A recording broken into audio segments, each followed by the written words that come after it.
Let's talk about Steam's recommendation systems. Mostly because it kind of sucks. For those not in the know, Steam has a little feature known as the Discovery Queue.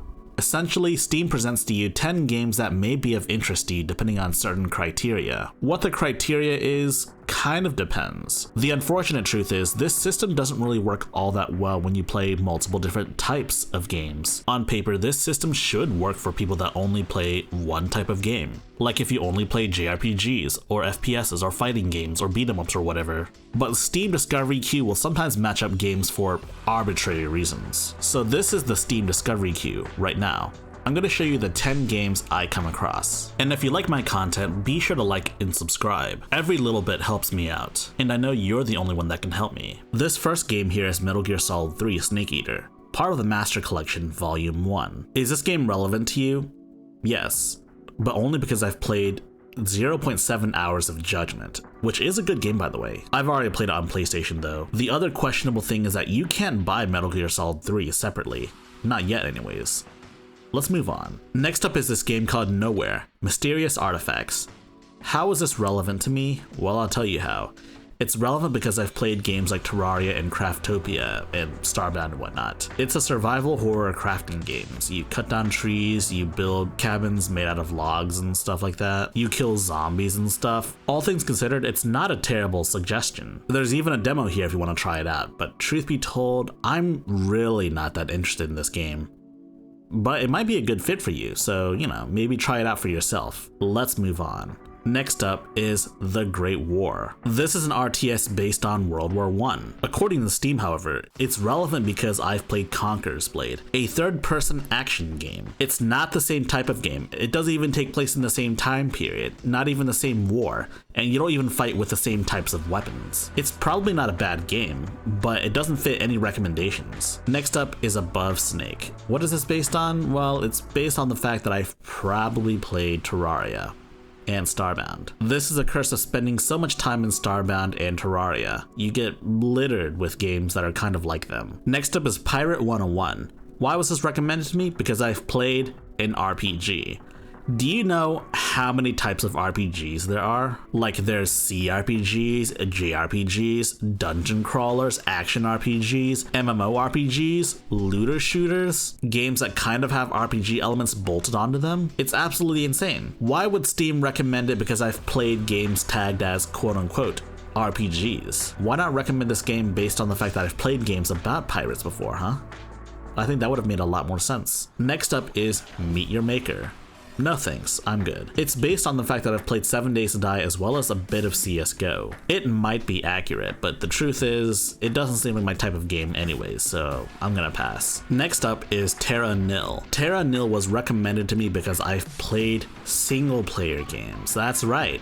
It also recommends games based on the fact that your friends may have it already, or they might want it. But for a game that's primarily single player, that doesn't really make much sense. It also doesn't make much sense to recommend a game only because it's single player. Like, there are multiple different types of single player games, don't you know? This is ridiculous. I'm moving on. Next up is Mega Man Battle Network Legacy Collection Volume 1. It's based on the fact that I've played Vampire Survivors and Crosscode, neither of which are games that are even in the same genre. Funny story, I've actually played a game that's not only similar to Battle Network, but was inspired by Battle Network, One Step from Eden, and yet that doesn't show up.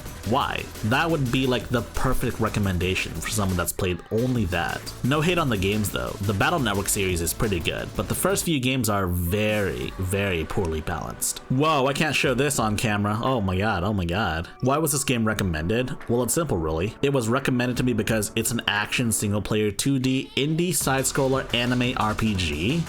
But according to the game's description, this is a 2D puzzle game, like almost like a jigsaw puzzle. There's no action, there's no side-scrolling, and it's definitely not an RPG. Next up is Sherlock Holmes, The Awakened, recommended because I like single-player horror psychological horror games. And honestly, that's actually a pretty decent recommendation, all things considered. But is this game really that interesting to me? Not really. Vacuum Warrior Idol game, based on the fact that I've played single-player 2D indie games? Dude, what? Come on, man. Are you serious? Get out of here. No hate on the game, but come on, man. Seriously, Steam? Souls-like? Oh, you know it's gonna be similar to Elden Ring and Ender Lilies? Come on, dude, I own Dark Souls 3 and 2 and 1. The game doesn't really look that interesting to me, nor does it really seem worth my time. No offense or anything. And this right here was the last game in our queue. A game that's free to play and honestly doesn't look that engaging. Also, doing the discovery queue during a Steam sale gives you trading cards that you can use to upgrade your profile. And while the discovery queue has gotten some recommendations fairly accurately, it's mostly questionable at best. For the eagle eye among you, you may have noticed that there's an ignore button. Why not just press that? Well, for starters, do you know how many games there are on Steam? There's at least 50,000 unique games, not counting DLC or whatever. And secondly, ironically, the discovery queue is known to ignore your ignore list. Oh, you have a game that's on your ignore list? That ignored game may still pop up because it's similar to a game you may have played. When it comes to the discovery queue, ignore is basically worthless. So to sum it up, we have 5 decent recommendations, 2 recommendations that aren't really that great, with the rest of the recommendations making no sense. Sometimes games are added to the recommendations list because they're popular, but more often than not, they recommend games based on games you've already played. So the verdict here is that half the games actually make sense, and the other half is questionable at best. What sort of improvements could we see with the system? The first real improvement I could see is not basing any recommendations off of dumb arbitrary tags, like single player or multiplayer, or generic terms like RPG, or even catch-all generic terms like sci-fi or fantasy or whatever. You know there are multiple different types of sci-fi? Like seriously. I also think they should do away with recommending games just because they're popular. Like, okay, if a game is popular and it's similar to a game you may have played, then go ahead and recommend it. But if that's the only reason you're recommending a game to me, then I really don't want to see it. Like if a game's popular enough, I'm gonna see it somewhere else, even on Steam's own website. At the end of the day, I don't hate what Gaben has done here.